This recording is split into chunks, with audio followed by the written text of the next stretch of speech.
স্বৈরাচারের মতো লোক থাকলে দেশে মনে হয় উন্নত হবে, আর এই ছাড়া উন্নতর কোনো ক্যাপাসিটি আমি দেখতেছি না এখন পর্যন্ত। প্রথম 2 মাস পরেই মনে করছি দেশ ঠিক হয়ে যাবো, ঠিক হওয়ার তো দূরের কথা, আমাদের আরো ক্ষতি হয়ে গেছে। প্রথমে জাতিসংঘ এবং এখন যুক্তরাষ্ট্র দুই শক্তি আনুষ্ঠানিক পর্যবেক্ষক দল না পাঠানোর সিদ্ধান্তের মধ্য দিয়ে পরিষ্কার ইঙ্গিত দিয়েছে যে তারা এই যে নির্বাচনী প্রক্রিয়াটা শুরু হয়েছে তাকে সম্পূর্ণভাবে তাদের ম্যান্ডেট বা স্বীকৃতি দিতে প্রস্তুত নয়। এটি ইউনূস সরকারের জন্য একটি ভয়াবহ কূটনৈতিক এবং প্রতীকী সেটব্যাক। সরকার প্রচার চালাচ্ছিল যে এই নির্বাচন আন্তর্জাতিক মানদণ্ডে গ্রহণযোগ্য হবে, মানে সবচেয়ে বড় ভালো গ্রহণযোগ্য নির্বাচন করবে, বিশ্ব সম্প্রদায়তে অংশ নেবে। কিন্তু বাস্তবতা হচ্ছে কেবলমাত্র ইউরোপীয় ইউনিয়নের একটি সীমিত পর্যবেক্ষণ মিশন ছাড়া অন্য কোনো গুরুত্বপূর্ণ বহুপাক্ষিক সংস্থা বা রাষ্ট্র আনুষ্ঠানিকভাবে এই নির্বাচনে হাজির হচ্ছে না। আবার ইউরোপীয় ইউনিয়নকে মূল্য দেখানো হয়েছে এয়ারবাস কেনার, অস্ত্র কেনার, ফলে তারা এই নির্বাচনে এসে হাজির হয়েছে। এটি শুধু একটি শূন্যস্থান তৈরি করেনি, বরং সার্বিক নির্বাচনী প্রক্রিয়ার উপর একটি বড় প্রশ্ন চিহ্ন এঁকে দিয়েছে। বাংলাদেশে আসন্ন ত্রয়োদশ জাতীয় নির্বাচনকে কেন্দ্র করে ডক্টর মোহাম্মদ ইউনূসের নেতৃত্বাধীন অন্তর্বর্তীকালীন সরকার যে আন্তর্জাতিক বৈধতার স্বপ্ন দেখিয়েছিল তা এখন আক্ষরিক অর্থেই ধূলিসাৎ হয়ে গেছে। কথিত সংস্কার এবং গণতন্ত্র পুনরুদ্ধারের ধোঁয়া তুলে যে নির্বাচনী আয়োজন চলছে তাকে ঘিরে আন্তর্জাতিক সম্প্রদায়ের অনীহা ক্রমেই স্পষ্ট থেকে স্পষ্টতর হচ্ছে। বিশেষ করে পশ্চিমা বিশ্ব এবং আন্তর্জাতিক সংস্থাগুলোর নির্বাচন পর্যবেক্ষণে অনাগ্রহী মনোভাব এই সরকারের জন্য এক বিশাল কূটনৈতিক ও রাজনৈতিক বিপর্যয় হিসেবে দেখা দিয়েছে। জাতিসংঘের পর এবার যুক্তরাষ্ট্রের পক্ষ থেকেও জানিয়ে দেওয়া হয়েছে যে তারা এই নির্বাচনে আনুষ্ঠানিকভাবে কোনো পর্যবেক্ষক পাঠাবে না। এটি কেবল একটি সাধারণ সংবাদ নয়, বরং ইউনূসের অবৈধ প্রশাসনের জন্য একটি থাপ্পড়, যা তাদের সাজানো নির্বাচনের বিশ্বাসযোগ্যতার কফিনে শেষ পেরেকটি ঢুকে দিয়েছে। আগামী 12ই ফেব্রুয়ারি যে নির্বাচনের তারিখ ঘোষণা করা হয়েছে তা নিয়ে দেশের ভিতরে যেমন বিতর্কের অন্ত নেই, তেমনি বাইরের দুনিয়াতেও এর গ্রহণযোগ্যতা নিয়ে গভীর সংশয় তৈরি হয়েছে। নির্বাচন কমিশন সচিবালয়ের জ্যেষ্ঠ সচিব আক্তার আহমদ মার্কিন রাষ্ট্রদূতের সঙ্গে বৈঠকের পর যে তথ্য দিয়েছেন তা বিশ্লেষণ করলে বোঝা যায় যে ওয়াশিংটন এই নির্বাচনকে খুব একটা গুরুত্বের সঙ্গে নিচ্ছে না। মার্কিন যুক্তরাষ্ট্র সাফ জানিয়ে দিয়েছে তারা ফরমাল বা আনুষ্ঠানিক কোনো পর্যবেক্ষক দল পাঠাবে না। যদিও বলা হয়েছে যে একটি ইন্ডিপেন্ডেন্ট বা স্বাধীন পর্যবেক্ষক দল এম্বাসির ভেতর থেকে বা স্থানীয় দূতাবাসের কর্মকর্তারা তাদের রুটিন কাজের অংশ হিসেবে ঢাকা, সিলেট, চট্টগ্রাম, খুলনায় ভোট দেখতে যেতে পারেন। কিন্তু কূটনীতির ভাষায় এর অর্থ অত্যন্ত গভীর। যখন কোনো পরাশক্তি রাষ্ট্র আনুষ্ঠানিকভাবে পর্যবেক্ষক পাঠাতে অস্বীকার করে তখন বুঝতে হবে তারা এই নির্বাচনী প্রক্রিয়ার দায়ভার নিতে চাইছে না, কিংবা সেই প্রক্রিয়াকে এতটাই ত্রুটিপূর্ণ মনে করছে যে সেখানে রাষ্ট্রীয় সম্পদ এবং জনবল ব্যয় করাকে তারা অপ্রয়োজনীয় মনে করছে। দূতাবাসের কর্মকর্তারা ভোট দেখতে যাওয়া আর ওয়াশিংটন থেকে উচ্চ পর্যায়ের পর্যবেক্ষক মিশন পাঠানো তো এক বিষয় নয়। আপনার কি মনে হয় এক বিষয়? স্থানীয় কর্মকর্তারা যা করবেন তা হলো পরিস্থিতির উপর নজর রাখা।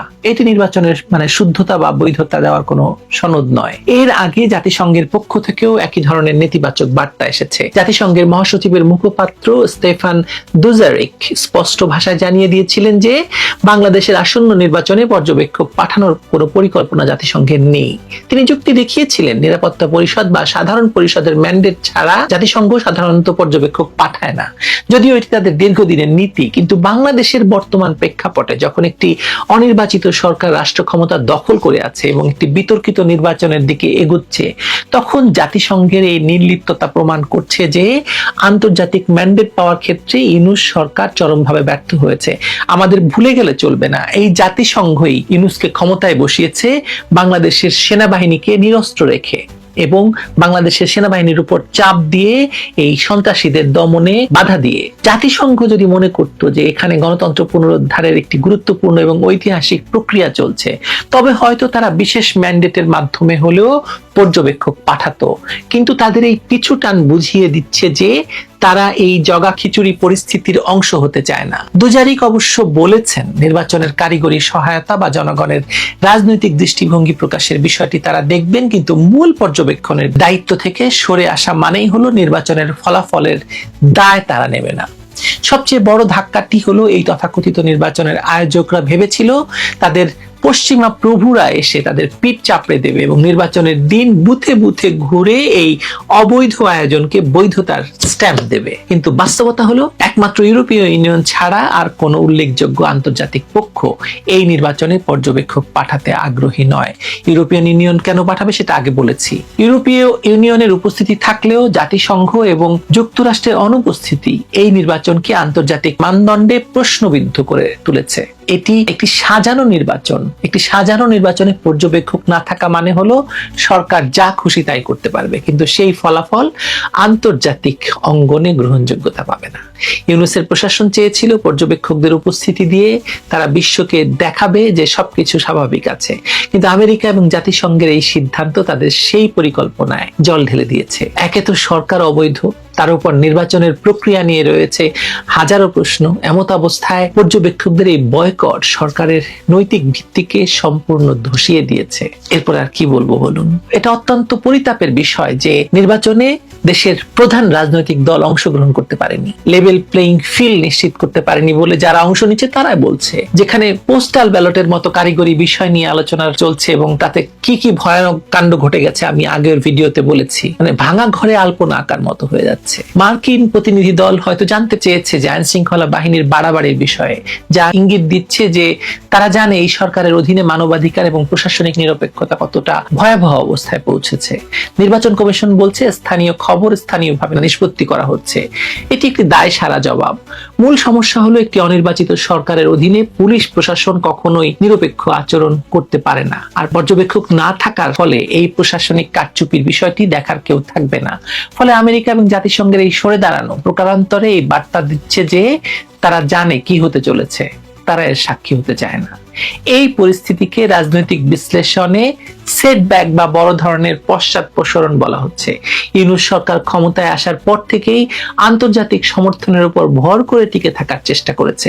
তারা ভেবেছিল পশ্চিমা বিশ্বের আশীর্বাদ তাদের সব অবৈধতাকে ঢেকে দেবে, কিন্তু নির্বাচনের মতো একটি ক্রিটিক্যাল ইভেন্ট যখন প্রধান দুই আন্তর্জাতিক শক্তি জাতিসংঘ এবং যুক্তরাষ্ট্র মুখ ফিরিয়ে নেয়, তখন বুঝতে হবে সরকারের পায়ের তলায় আর মাটি নেই। পর্যবেক্ষক না পাঠানোর সিদ্ধান্তটি প্রমাণ করছে যে আন্তর্জাতিক সম্প্রদায় সম্ভবত এই সরকারের স্থায়িত্ব এবং নির্বাচনের ভবিষ্যৎ নিয়ে সন্দিহান। তারা হয়তো মনে করছে এই নির্বাচন বাংলাদেশের রাজনৈতিক সংকট সমাধানের পরিবর্তে তা আরো ভয়ঙ্কর করে তুলবে। তাই তারা নিরাপদ দূরত্ব বজায় রাখা শ্রেয় মনে করছে। ইতিমধ্যেই আপনারা জানেন যে শেরপুরে ভয়াবহ মারামারি হয়েছে এবং একজন জামায়াত নেতা নিহত হয়েছে। ইউনূস সরকার তো চেয়েছিল আন্তর্জাতিক শোডাউন করতে, কিন্তু এখন তারা দেখছে যে তাদের আমন্ত্রণে সাড়া দিচ্ছে না কেউ। দেখা যাক এই সাড়া না দেওয়ার মধ্যেই কতটা গ্রহণযোগ্য হিসেবে চালিয়ে দেওয়া মানে সম্ভব, সেটা ইউনূস কি করে সেটা দেখতে চাই। ডক্টর ইউনূসের অবৈধ সরকার যে নির্বাচনের নাটক সাজিয়েছে তার চিত্রনাট্য এখন আর ঠিকঠাক কাজ করছে না। আন্তর্জাতিক পর্যবেক্ষকদের এই প্রত্যাখ্যান সরকারের বৈধতার সংকটকে আরো গভীর করে তুলছে। নিজেদের নাম এবং সুনাম তারা কলঙ্কিত চায় না, এই অধ্যায়ের সঙ্গে জড়াতে চায় না। 12ই ফেব্রুয়ারির নির্বাচন যতই ঘনিয়ে আসছে, ইউনূস সরকারের কূটনৈতিক ব্যর্থতা ততই প্রকট হচ্ছে। বিশ্ব মোড়লদের এই নীরব প্রত্যাখ্যান আগামী দিনে বাংলাদেশের রাজনীতিতে, বিশেষ করে এই অবৈধ সরকারের নির্বাচনী ভূমিকাকে প্রশ্নবিদ্ধ করার মানে হচ্ছে শেষ পর্যন্ত হয়তো নির্বাচনটাই নাও হতে পারে। দেখুন কি থেকে কি হয় বলা তো যায় না, আসলে যে কোনো সময় যে কোনো কিছু হতে পারে। আমি কিন্তু বরাবর বলেছি নির্বাচন হবে না, এখনো বলছি নির্বাচন হবে না। অবশেষে আদালতের একটি বিশেষ রায়ের মাধ্যমে সম্ভবত বাংলাদেশের কোটি কোটি মানুষ যারা জাতীয়তাবাদে বিশ্বাস করেন, বাংলাদেশি জাতীয়তাবাদে, যাদের মধ্যে অগাধ দেশপ্রেম, সেই কোটি কোটি মানুষের একটা পরাজয় ঘটেছে, এটুকু আমরা বলতে পারি। এবং একই সঙ্গে সেনা প্রধানেরও পরাজয় ঘটেছে কিনা, তারেক রহমানেরও পরাজয় ঘটেছে কিনা সে প্রশ্ন উঠতে পারে, সে বিষয়ে আসছি। এই কারণেই বলছি যে চট্টগ্রাম বন্দরের new mooring container terminal NCT পরিচালনার জন্য বিদেশি কোম্পানির সঙ্গে বন্দর কর্তৃপক্ষের একটি চুক্তি প্রক্রিয়া চলছিল। সেই চুক্তি প্রক্রিয়ার বিরুদ্ধে দায়ের করা একটি রিট খারিজ করে দিয়েছে হাইকোর্ট। আমাদের অনেকেরই ধারণা ছিল সম্ভবত রিটের পক্ষেই রায়টি আসবে, যে অন্তর্বর্তী সরকার এটি করতে পারে না। যাই হোক, রিটটি খারিজ করে দেওয়া হয়েছে। মজার বিষয় হচ্ছে যে ইউনূস সরকারের গত 18 মাসের দিন রাত 24 ঘন্টার প্রতিদিনের যে কর্মকাণ্ড, যে বক্তব্য, যে বিবৃতি, তাতে করে এ ধারণাটা এস্টাবলিশড হয়েছে তাদের দাবি অনুযায়ী ফ্যাসিস্ট আওয়ামী লীগ সরকারের সবকিছু অবৈধ। আওয়ামী লীগ সরকার যা করেছে, যা বলেছে সব অবৈধ। ইতিহাসের যে প্রকৃত অংশটুকু রয়েছে আমাদের, সেটিও পাল্টে দেওয়ার চেষ্টা করা হয়েছে। কিন্তু আওয়ামী লীগের সেই সব বিষয়ই বৈধ, সেই সব বিষয়ই সহি, যা কিনা ইউনূস সরকারের জন্য যথেষ্ট স্বার্থ সিদ্ধির জায়গাটি নিশ্চিত করতে পারে, একই সঙ্গে পশ্চিমাদের স্বার্থ উদ্ধার করতে পারে। যেমন নিউমুরিং কন্টেইনার টার্মিনালের কথা বলছিলাম।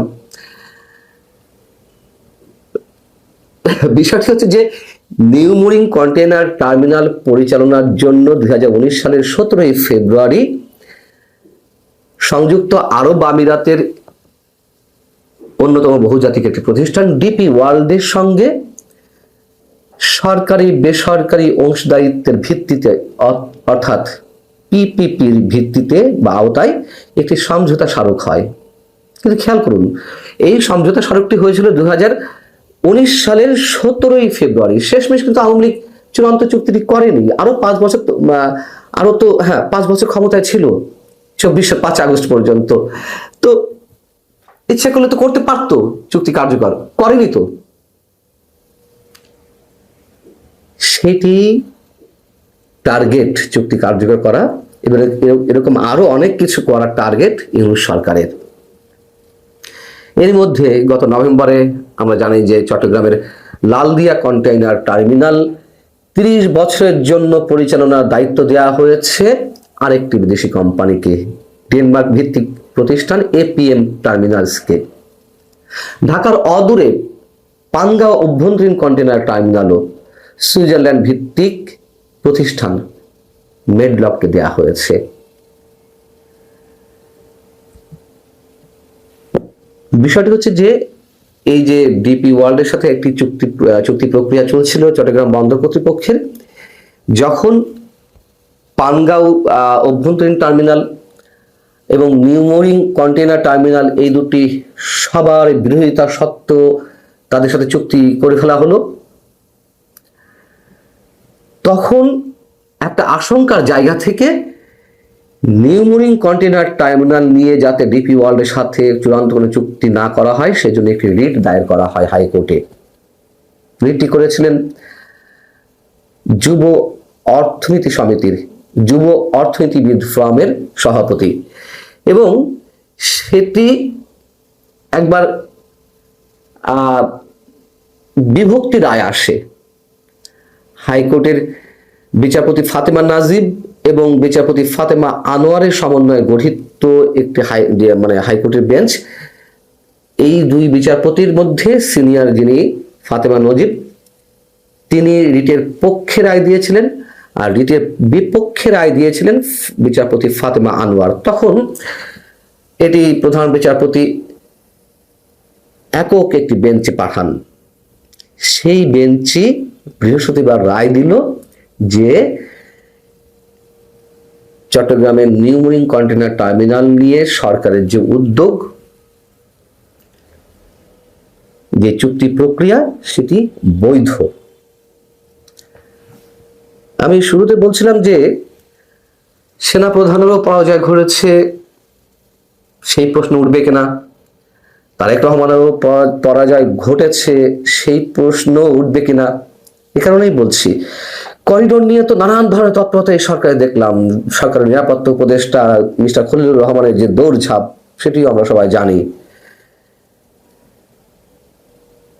এই যে করিডোর, এই যে বন্দর, এসব ইস্যুতে 2024-এর 21শে মে অফিসার্স অ্যাড্রেসে আমাদের সেনাপ্রধান জেনারেল ওয়াকারুজ্জামান স্পষ্ট বলেছিলেন, নো ব্লাডি করিডোর। তিনি এইভাবে উচ্চারণ করেছিলেন এবং একই সঙ্গে বলেছিলেন যে চট্টগ্রাম বন্দর নিয়ে সিদ্ধান্ত নেওয়ার এখতিয়ার এবং একই সঙ্গে মানবিক করিডোর নামে যে করিডোর দেওয়ার কথা বলা হচ্ছে, সেইগুলোর বিষয়ে সিদ্ধান্ত নেওয়ার এখতিয়ার বর্তমান সরকারের নেই। বর্তমান সার্বিক পরিস্থিতিতে দেশ ও জনগণের কোন রকম ক্ষতি হোক এমন কোন কাজ সেনাবাহিনী করবে না, কাউকে করতে দিবে না। তিনি আরো বলেছিলেন, একটু মনে করিয়ে দিই আপনাদেরকে, 5 আগস্টের পর থেকে আজ পর্যন্ত দেশের সার্বিক পরিস্থিতি স্থিতিশীল রাখতে সেনাবাহিনীর অক্লান্ত ও নিঃস্বার্থ ভূমিকা সত্ত্বেও বিভিন্ন মহল থেকে সেনাবাহিনী ও সেনা প্রধানকে টার্গেট করা হচ্ছে, যা হতাশাজনক। দেশি বিদেশি স্বার্থান্বেষী মহল পরিস্থিতির আরো অবনতি ঘটাতে যাচ্ছে, যাতে ঘোলা পানিতে মাছ শিকার করে তাদের স্বার্থ উদ্ধার করতে পারে। এবং তারেক রহমানও স্পষ্ট উচ্চারণ করেছিলেন, তার ফেসবুক পেজে স্ট্যাটাস দিয়েছিলেন, বিএনপির যে সমাবেশগুলো বা সভাগুলো সেখানেও স্পষ্ট উচ্চারণ করেছিলেন, অনির্বাচিত অন্তর্বর্তী সরকারের বন্দর কিংবা এলডিসি থেকে উত্তরণের মতো বিষয়ে সিদ্ধান্ত নেওয়ার এখতিয়ার নেই। এবং বিদেশিদের হাতে বন্দর তুলে দেওয়ার বিরোধিতা করে চট্টগ্রামে আন্দোলনও গড়ে তোলা হয়েছিল শ্রমিক দলের পক্ষ থেকে, সেটিও আমরা জানি। এবং একটা পর্যায়ে এসে আমাদের ধারণা ছিল যে ইউনূস সরকার সম্ভবত পিছু হচ্ছে, করিডোর দিতে পারেনি, বন্দরগুলোর বিষয়ে কোনো সিদ্ধান্ত দেবে না। কিন্তু আমরা দেখলাম 2টি বন্দর বিষয়ে চুক্তি করে ফেললো, এবং নিউ মেরিন কন্টেইনার টার্মিনালের বিষয়েও এখন তাদের কোনো ধরনের কোনো চুক্তি করতে আর কোনো বাধা রইল না। যদিও রিটের আবেদনকারী আইনজীবী হাইকোর্টের কাছে আবেদন করেছে যে নির্বাচন না হওয়া পর্যন্ত এটি স্থগিত রাখা হোক, সেটি কি হবে আমরা জানি না। এবং ইউনূস সরকার তো যা চাচ্ছে তাই হচ্ছে। চুক্তি নিয়ে আপত্তিগুলো কি ছিল, কেন করা যাবে, অনেকের মধ্যে এই প্রশ্নটা উঠতে পারে। আমি খুব সংক্ষেপে 2-3টা বিষয় বলি, অনেক আলোচনা আছে এই নিয়ে। বিষয়টি হচ্ছে যে ডিপি ওয়ার্ল্ডের মতন বিদেশি সংস্থার সাথে যুক্তরাষ্ট্র তাদের একটি চুক্তি বাতিল করেছে। সেই ডিপি ওয়ার্ল্ডের মতো বিদেশি সংস্থার হাতে নিউ মেরিন টার্মিনাল দেওয়া হলে জাতীয় নিরাপত্তা এবং ভূ রাজনৈতিক ঝুঁকি তৈরি হতে পারে, এমনটাই মনে করা হচ্ছে। বিশেষজ্ঞরা সেটি খুব স্পষ্ট করে বলছেন। এবং সবচেয়ে বড় যে বিষয়টি, যে নির্বাচনে আছে মাত্র 15 দিনেরও কম সময়, তার আগে এত বড় সিদ্ধান্ত নেওয়া হবে কেন? যে সরকার আসছে কয়েক মাসের জন্য, সেই সরকার 30 বছর চুক্তি করে ফেললো লালদিয়া কন্টেইনার টার্মিনাল নিয়ে। এটি এই নিউ মেরিন কন্টেইনার টার্মিনাল, এটি নিয়েও নিশ্চয়ই এই ধরনের চুক্তি করবে। তাদের এখতিয়ার আসলেই কি আছে? নেই তো। লালদিয়া টার্মিনালের কারিগরি এবং আর্থিক প্রস্তাব মাত্র একদিন মূল্যায়ন করা হয়েছে, একদিন মূল্যায়ন করেই 30 বছরের চুক্তি করে ফেলা হয়েছে। এর মধ্যে কি অনেক ধরনের প্রশ্ন উত্থাপিত হয় না? যে পরিমাণ বিনিয়োগ এই যে সুইজারল্যান্ডের কোম্পানি বা ডেনমার্কের কোম্পানিগুলো করবে, এই বিনিয়োগ করার মতো দেশীয় অনেক প্রতিষ্ঠান রয়েছে। যেমন চট্টগ্রামের এই যে এনসিটি যে টার্মিনালটি, সেটি তো এতদিন আমাদের সাইফ পাওয়ারটেক করে আসছিল পরিচালনা। এবং এটি যদি আধুনিকায়ন করতে হয়, সেটির জন্য বিনিয়োগ করতে অনেক কোম্পানি রয়েছে। কেন বিদেশি কোম্পানির সঙ্গেই করতে হবে? এবং বিদেশি কোম্পানিগুলো বিনিয়োগ করলে কি হবে? এই কন্টেইনারগুলোতে যে পরিমাণ মাসুল পাওয়া যেত তা আমাদের দেশেই থেকে যেত, এখন একটি অংশ এই বিদেশি কোম্পানিগুলো নিয়ে যাবে। এবং বিদেশি কোম্পানিকে ইজারা দেওয়ায় যে ধরনের চুক্তির যে ক্লজগুলো, এগুলো এতটাই দুর্বল যে পরবর্তীতে এইগুলো নিয়ে আন্তর্জাতিক আদালতে যাওয়ার কোনো এখতিয়ার থাকবে না বাংলাদেশের। অথচ এই যে ক্ষণিকের জন্য যে সরকার, তারা যা ইচ্ছে তাই করছে। আমরা জানি না তারা ক্ষণিকের জন্য এসেছে নাকি তাদের মেয়াদ আরো দীর্ঘ থেকে দীর্ঘতর হবে, আমরা জানি না। অনেক ধরনের সন্দেহ তো হচ্ছে। কেন নির্বাচনের আগেই বিমানের পরিচালনা পরিষদে সরকারি উপদেষ্টাদের দিতে হবে, নির্বাচন কমিশনের সচিবকেও সেখানে দিতে হবে, যেখানে এত বড় একটা মহাযজ্ঞ হতে যাচ্ছে, একটা সম্ভাবনা রয়েছে। আরো তো কত কি, মন্ত্রীদের জন্য 9000 স্কয়ার ফিটের ফ্ল্যাট করা হবে, মিরসরাইয়ে অস্ত্র কারখানা করা হবে, যেখানে বাংলাদেশ অর্ডিন্যান্স ফ্যাক্টরি রয়েছে, সেনাবাহিনীর সমরাস্ত্র কারখানা রয়েছে, সেইগুলোতে কাঁচামাল এলেই, কাঁচামালের নিশ্চয়তা পেলেই যে অস্ত্র বা যেই গোলা বারুদ উৎপাদনের কথা বলা হচ্ছে মিরের সরায়, সেগুলো তো আমাদের সশস্ত্র বাহিনীর সমরাস্ত্র কারখানাতেই এগুলো উৎপাদন করা সম্ভব। তারপরেও সব বিদেশি বিনিয়োগ লাগবে, সব বিদেশি কোম্পানিকে ডেকে নিয়ে আসতে হবে, সরকারি উপদেষ্টা পদে কিংবা বিশেষ সহকারীদের পদে সেই বিদেশিদের নিয়ে আসতে হবে, অন্যান্য বিশেষ বিশেষ প্রতিষ্ঠানে বিদেশিদের নিয়োগ দিতে হবে। ইতিহাস কাউকে ক্ষমা করে না, এটি আমরা সবসময় ভুলে যাই।